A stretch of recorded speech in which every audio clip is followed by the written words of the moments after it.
Sarah Martinez wiped the sweat from her forehead as she climbed the narrow ladder to the communications tower. At 28, she had been working as a telecommunications technician for 6 years, but today felt different. The morning sun cast long shadows across the military base where she had been contracted to fix a routine signal amplifier malfunction. What should have been a simple 2-hour job was about to change everything she thought she knew about her quiet life. The base commander, Colonel Harrison, had personally requested her services. This struck her as odd since military bases usually handled their own technical repairs. But the pay was triple her normal rate, and Sarah needed the money to help cover her mother's medical bills. She had arrived at dawn, passed through 3 security checkpoints, and signed more non-disclosure agreements than she could count. As she reached the platform near the top of the tower, Sarah noticed something unusual. The equipment housing wasn't just damaged. It looked like it had been deliberately tampered with. Scratch marks around the access panel suggested someone had forced it open recently. Her experienced eye immediately recognized that this wasn't equipment failure. Someone had been here before her. Sarah opened her tool bag and began examining the circuitry inside the housing. What she found made her blood run cold. Among the standard communication equipment were devices she didn't recognize. Small, sophisticated pieces of technology that definitely didn't belong in a simple signal amplifier. The components looked foreign, with markings in a language she couldn't identify. Her hands trembled slightly as she photographed the strange devices with her phone before anyone could stop her. Years of technical training told her these weren't American-made. The craftsmanship was different. The design philosophy alien to anything she'd worked with before. These devices were clearly designed to intercept and redirect communications signals. Below her, she could see military personnel going about their daily routines, completely unaware that their communications might be compromised. Jeeps moved between buildings. Soldiers conducted training exercises, and officers walked between meetings, all while their most sensitive conversations could potentially be monitored by unknown forces. Sarah's mind raced as she tried to process what she was seeing. If these devices were functioning as she suspected, someone had been listening in on classified military communications for who knows how long. The implications were staggering. This wasn't just equipment malfunction. This was espionage on a massive scale. She carefully documented everything she could see, taking photos from multiple angles while trying to appear like she was simply doing her job. Her heart pounded as she realized the gravity of what she had stumbled upon. This discovery could affect national security, but it could also put her life in serious danger. The wind picked up, causing the tower to sway slightly. Sarah gripped the safety railing tighter, but her fear wasn't just about the height anymore. She was holding evidence of what appeared to be foreign surveillance equipment on an American military base. The question that terrified her most was simple. Who had put it there, and were they watching her right now? As she pretended to work on the legitimate equipment, Sarah's eyes kept drifting back to the mysterious devices. Each component seemed more sophisticated than the last. Whoever had installed this equipment had intimate knowledge of American military communication systems and had managed to breach what should have been impenetrable security. The morning that had started as a routine repair job was turning into something that could either make her a hero or get her killed. Sarah knew she was standing at a crossroads that would define the rest of her life, but she had no idea how treacherous the path ahead would become. Sarah forced herself to focus on the original repair work while her mind reeled from her discovery. She replaced the damaged amplifier components with steady hands, but every few minutes her eyes would drift back to the foreign surveillance equipment hidden among the legitimate hardware. The professional in her wanted to document everything properly, but the frightened woman inside her just wanted to finish the job and get off this base as quickly as possible. As she worked, she began to notice patterns in the mysterious devices that made her stomach churn. The equipment wasn't just passively listening, it was actively redirecting certain communications to different frequencies. Someone wasn't just spying on the base. They were controlling what information got through and what got intercepted. This level of sophisticated interference suggested a well-funded operation with intimate knowledge of military protocols. A voice from below startled her. "How's it going up there, miss?" called a young soldier, who had positioned himself at the base of the tower. His casual tone didn't match the intensity in his eyes as he watched her work. Sarah waved down at him, forcing a smile while her heart hammered against her ribs. Had he been there the whole time? Was he watching her specifically? Or was this normal security protocol? Almost finished, she called back, surprised by how normal her voice sounded. Just need another 30 minutes. The soldier nodded and walked away, but Sarah noticed he didn't go far. He positioned himself near a building where he could still observe the tower. Her paranoia was growing by the minute, but she couldn't tell if it was justified or if the shocking discovery was making her imagine threats everywhere. Sarah began to piece together the timeline of events. The equipment malfunction that brought her here wasn't random. It was carefully planned. Someone needed legitimate access to this tower to either install new surveillance equipment or service what was already there. They had arranged for the breakdown and specifically requested her services because she worked alone and had a reputation for discretion. But why her specifically? Sarah racked her brain trying to remember any unusual clients or strange requests in recent months. Then it hit her like a physical blow.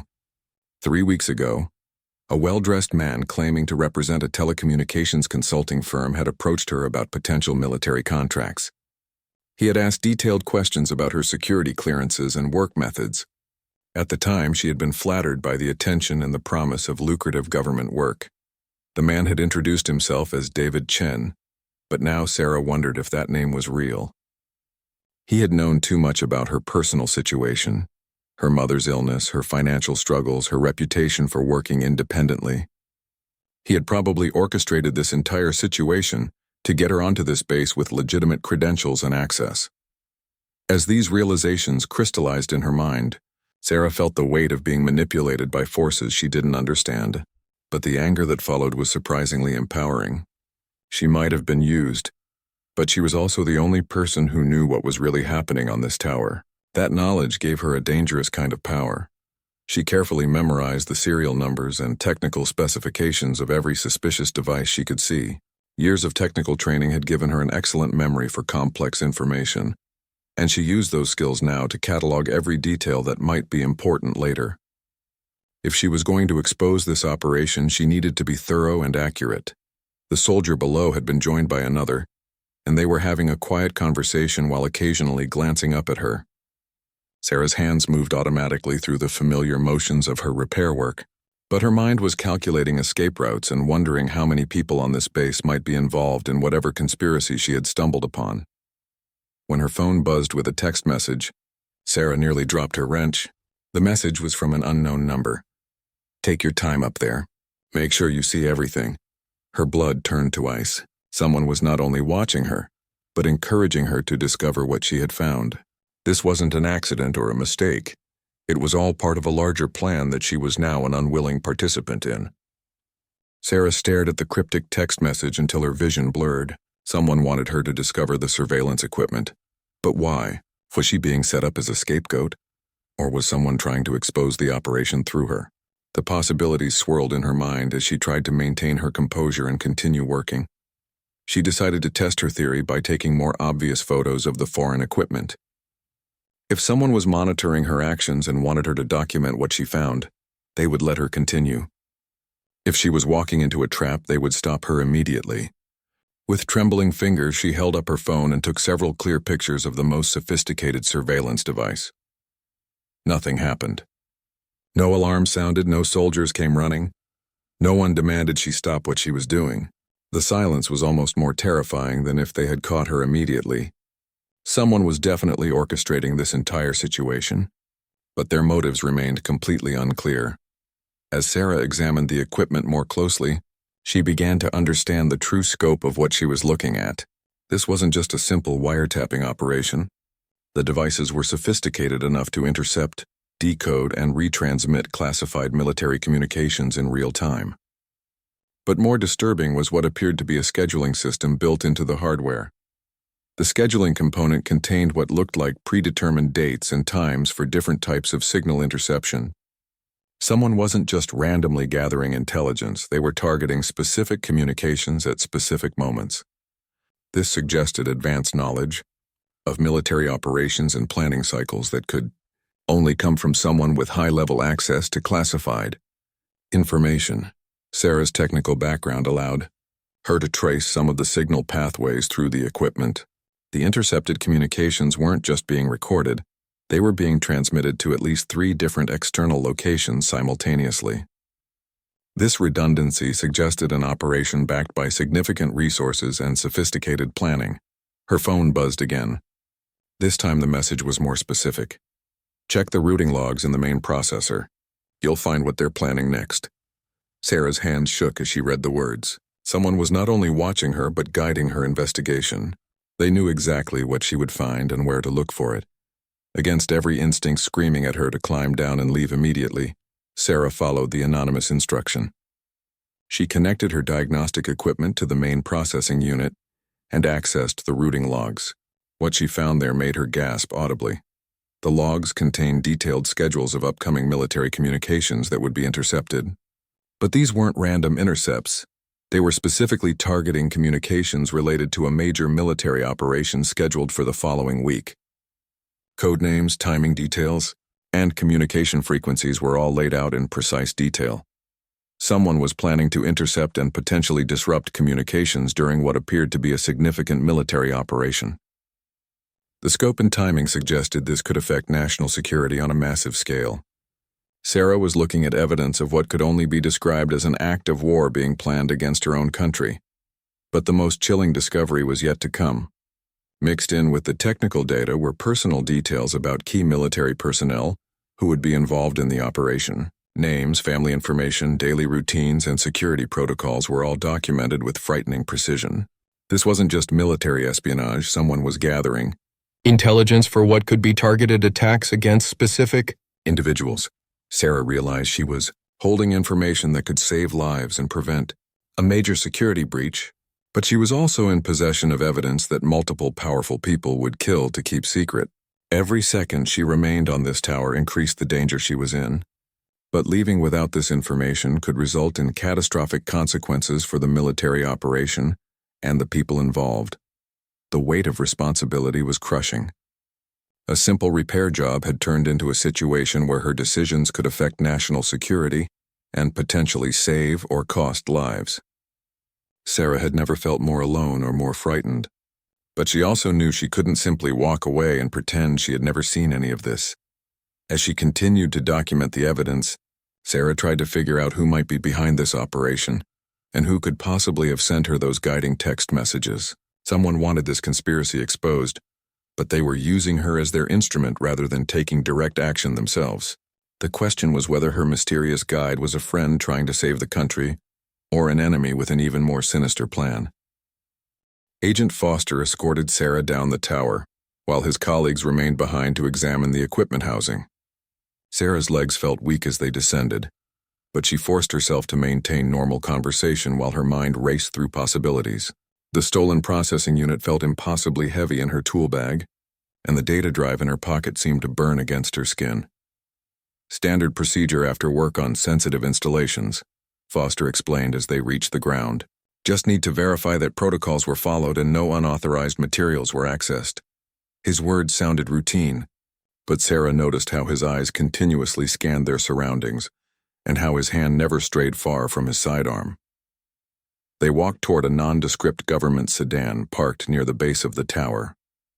Sarah's mysterious text guide had been silent since the download completed, leaving her to navigate this dangerous situation alone. She wondered if her anonymous helper had accomplished their goal and abandoned her, or if they were still watching and waiting for the right moment to act. As they reached the vehicle, Sarah made a calculated decision. Agent Foster, before we go anywhere, I should mention that I documented some unusual equipment configurations during my repair work. I think there might be some irregularities you should be aware of. She watched his reaction carefully, hoping to gauge whether he was genuinely investigating security concerns or trying to cover up the conspiracy. Foster stopped walking and turned to face her directly. His expression was unreadable, but Sarah noticed a slight tension in his shoulders that hadn't been there before. What kind of irregularities? He asked, his voice carefully neutral. Equipment that didn't match the specifications I was given, Sarah replied. Devices that appeared to be interfacing with the communication systems in ways that seemed beyond the scope of normal signal amplification. She was walking a dangerous line, revealing enough information to test his reactions without admitting she had stolen evidence. Foster exchanged a quick glance with one of the other agents, who had approached their position.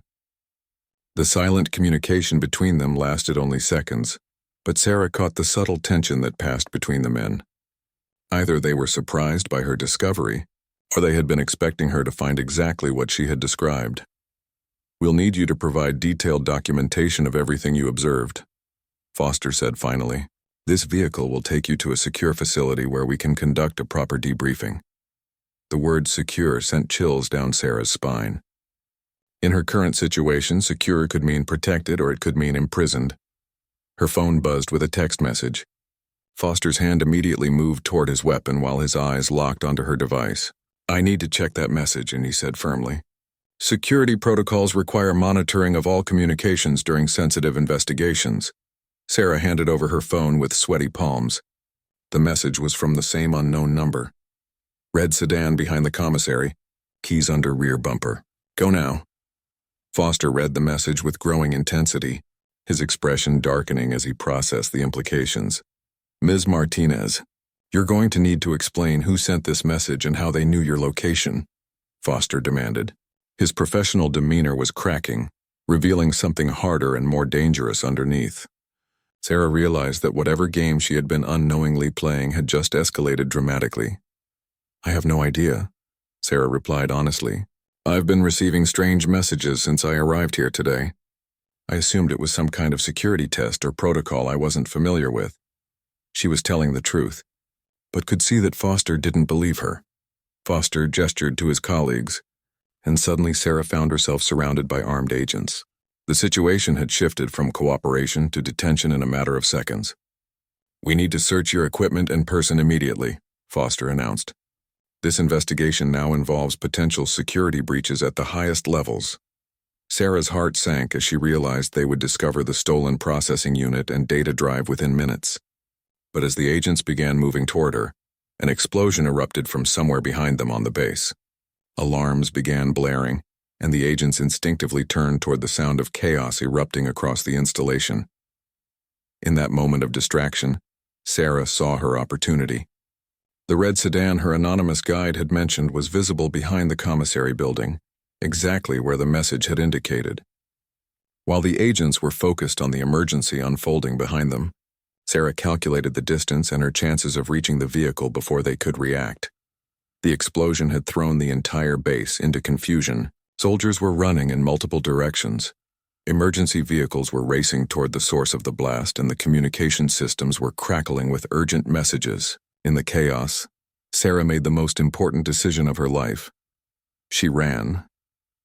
Foster shouted behind her as she sprinted toward the commissary, but the ongoing emergency had split his attention and delayed his response by crucial seconds. Sarah clutched her tool bag tightly, knowing that the evidence inside could either save her country or get her killed in the next few minutes.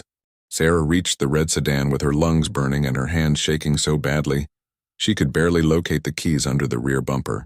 Behind her, she could hear Foster shouting orders and the sound of boots pounding across the pavement in pursuit. The explosion had provided the perfect distraction, but she had only seconds before the agents would be on her. The keys were exactly where the mysterious message had promised. Sarah unlocked the car and threw herself into the driver's seat, just as the first shots rang out behind her. The agents weren't aiming to kill. The bullet struck the ground near the vehicle in warning shots meant to stop her from leaving. But Sarah was beyond the point where warnings could change her course. She gunned the engine and tore away from the base, her mind focused solely on escape. The sedan was faster and better maintained than she had expected, suggesting her anonymous helper had planned this contingency carefully. As she navigated through the base's exit checkpoint, Sarah expected to be stopped. But the guards were too focused on the ongoing emergency to pay attention to routine vehicle departures only. When she was several miles away from the base, did Sarah allow herself to think about what happened next? She was now a fugitive carrying stolen classified materials, being pursued by federal agents and completely dependent on guidance from someone whose identity and motives remained a complete mystery. Her normal life as a telecommunications technician was over forever. Her phone buzzed with a new message. "Take Highway 287 north to mile marker 34, white pickup truck and rest area. Transfer everything to new vehicle and follow further instructions." Sarah stared at the text in amazement. Her guide was still actively managing her escape, apparently monitoring her location and movements in real time. But as she drove toward the designated meeting point, Sarah's fear began mixing with anger and determination. She was tired of being manipulated by invisible puppeteers. When she reached the rest area, she was going to demand answers before she handed over the evidence that had cost her everything she had worked to build in her life. The white pickup truck was waiting exactly as promised. As Sarah parked nearby, a woman emerged from the driver's side, someone who looked surprisingly normal and unthreatening. She appeared to be in her 50s, with graying hair and the kind of face that would blend into any crowd, but her eyes held an intelligence and intensity that immediately marked her as someone accustomed to dangerous situations. "Ms. Martinez, my name is Dr. Elena Vasquez," the woman said as Sarah approached cautiously.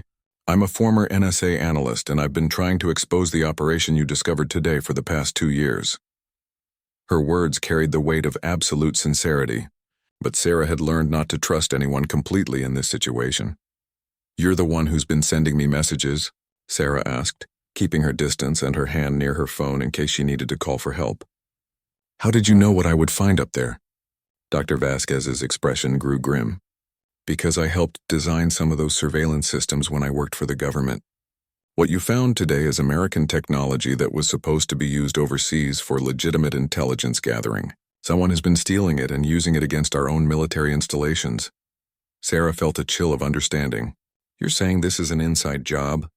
That Americans are spying on their own military?" "Worse than that," Vasquez replied. "The people behind this operation have been selling real-time intelligence about American military movements to foreign governments. They've turned our own defensive systems into weapons against us. The explosion at the base today was their way of destroying evidence after you discovered their equipment." The pieces began falling into place in Sarah's mind. The sophisticated planning, the inside knowledge of military protocols, the ability to place surveillance equipment without triggering security systems, it all pointed to a conspiracy involving people with the highest levels of security clearance and government access. "Why didn't you expose this yourself?" Sarah asked. "Why drag an innocent technician into this mess?" Vasquez's expression softened with what might have been regret. "Because they know I've been investigating them. Any evidence coming from me would be dismissed or suppressed. But evidence discovered by an independent contractor during routine maintenance work that carries credibility they can't easily undermine." Sarah realized she had been chosen specifically because her testimony would be believable in ways that a former intelligence analyst's accusations might not be. She was a reluctant whistleblower who had stumbled upon the truth rather than seeking it out with an agenda. "The data you downloaded contains communication schedules for Operation Silent Shield," Vasquez continued. "It's a joint military exercise scheduled for next week that involves coordination between multiple NATO allies. If this intelligence reaches the wrong hands, it could compromise the security of American forces and our allies across 3 continents." Sarah understood that she was holding evidence that could prevent an international security disaster. But she was also caught between federal agents who might be corrupt and a former government analyst whose story could be an elaborate deception. The weight of making the right choice with limited information was almost unbearable. Sarah's diagnostic equipment revealed even more disturbing information as she dug deeper into the surveillance system's data logs. The operation had been running for at least 8 months, systematically gathering intelligence on multiple military installations across 3 states. This wasn't the work of a small group of foreign agents. It was a coordinated intelligence operation with resources that suggested state-level backing. The technical sophistication of the equipment impressed and terrified her simultaneously. The devices could seamlessly integrate with existing military communication systems without triggering standard security protocols. Someone had intimate knowledge of American military technology and had exploited vulnerabilities that should have been impossible for outsiders to discover. Her phone buzzed with another message from her unknown guide. "Download everything from the secondary storage unit behind the main panel. You have less than 20 minutes before they change the access codes." Sarah's pulse quickened. Someone was obviously monitoring the situation in real time and knew details about the system's security protocols.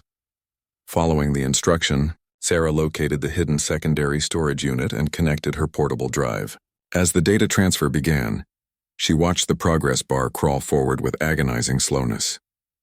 The files being transferred were enormous.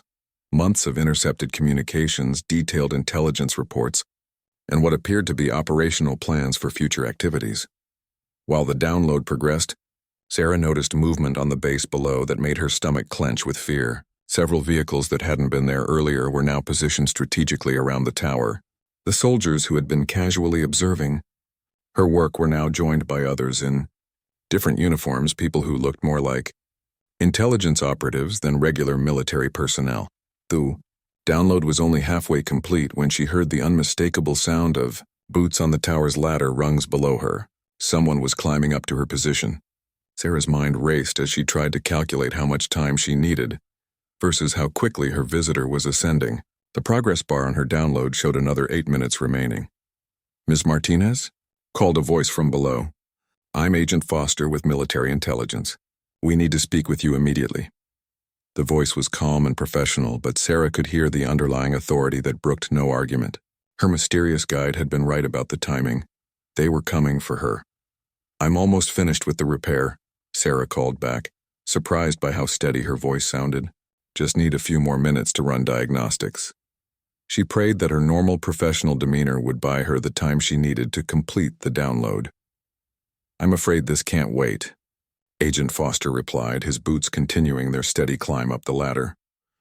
"We have some questions about the work you're performing today." Each word made it clearer that her discovery of the surveillance equipment wasn't as secret as she had hoped. With 3 minutes left on the download, Sarah made a desperate decision. She quickly removed the foreign surveillance equipment's main processing unit from its housing and slipped it into her tool bag. If they were coming to stop her, she wanted to have physical evidence that couldn't be denied or explained away. The download completed with 30 seconds to spare. Sarah disconnected her equipment and tried to look busy with legitimate repair work, just as Agent Foster's head appeared over the platform edge. He was a stern-looking man in his 40s with intelligent eyes that immediately began cataloging every detail of her work area. "Ms. Martinez, I need you to step away from the equipment and come with me," Foster said as he climbed onto the platform. His tone was polite but left no room for negotiation. 2 more agents were climbing up behind him, and Sarah realized she was trapped with nowhere to run. "Is there a problem with my security clearance?" Sarah asked, playing innocent while her heart hammered against her ribs. "I have all the proper authorizations for this work." She gestured toward the equipment housing, which now looked completely normal with the foreign devices removed. Foster's eyes narrowed as he examined the equipment housing. "We have reason to believe you've discovered something during your repair work that falls under national security protocols. We need to debrief you immediately and examine any documentation or images you may have taken." Sarah felt the weight of the stolen processing unit in her tool bag and the portable drive, containing months of intelligence data in her pocket. She was carrying evidence that could expose a massive espionage operation, but she was also surrounded by people who might be part of that very conspiracy. The question that terrified her most was simple. Were these agents here to protect national security, or were they here to protect the people who had been stealing it? "Of course," Sarah replied, trying to project calm cooperation, while her mind raced through possible escape scenarios. "I'm happy to cooperate with any security procedures." But even as she spoke the words, she was calculating distances, studying the agents' positions, and trying to figure out how she could get this evidence to someone she could trust before it disappeared forever, along with her. Dr. Vasquez led Sarah to a secure location where she could examine the evidence properly, a small cabin hidden in the mountains that served as her base of operations for the investigation. The walls were covered with photographs, documents, and detailed charts mapping out the conspiracy that Sarah had unknowingly helped expose. The scope of the operation was staggering. "This network extends to at least 12 military installations across the country," Vasquez explained as she studied the data from Sarah's portable drive. "They've been systematically compromising communications for months, building detailed intelligence profiles that they're selling to foreign governments.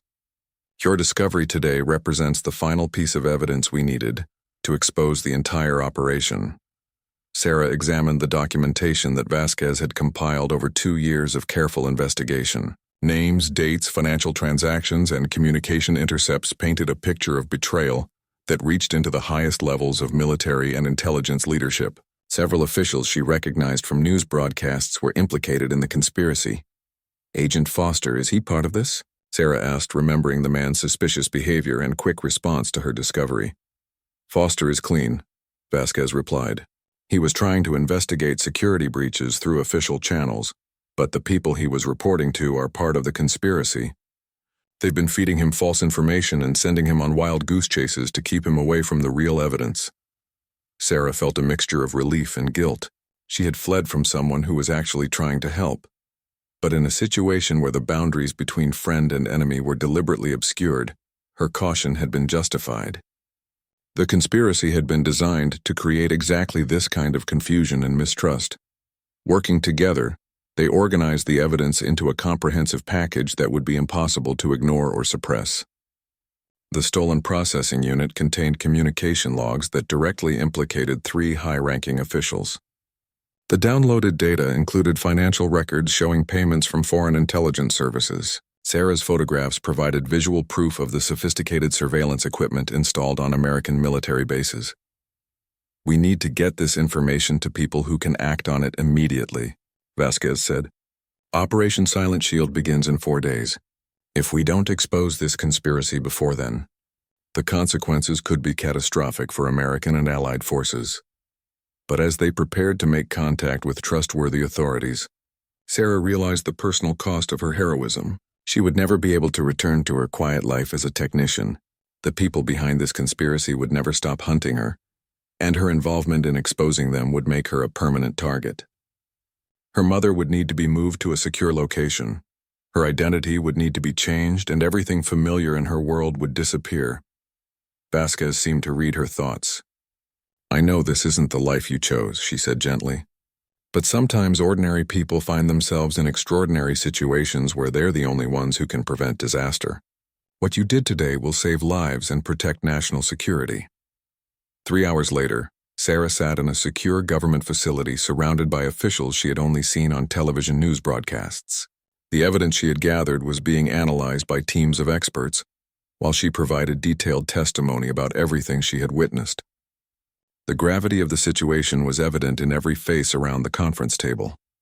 Within 24 hours, arrests were made at 12 different locations simultaneously. The conspiracy that had been systematically compromising American military intelligence was dismantled in a coordinated operation involving multiple agencies. Operation Silent Shield proceeded as scheduled, but with enhanced security protocols that prevented the planned intelligence breach. Sarah Martinez never returned to her old job or her old life. She was relocated under a witness protection program and given a new identity to ensure her safety. But she also received something she had never expected: recognition as a hero who had sacrificed everything to protect her country.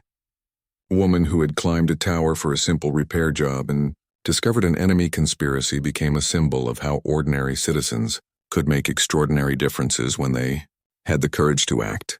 Her story remained classified for national security reasons, but in the circles of people who protected American interests, Sarah Martinez was remembered as the technician whose curiosity and bravery had prevented a catastrophic security breach.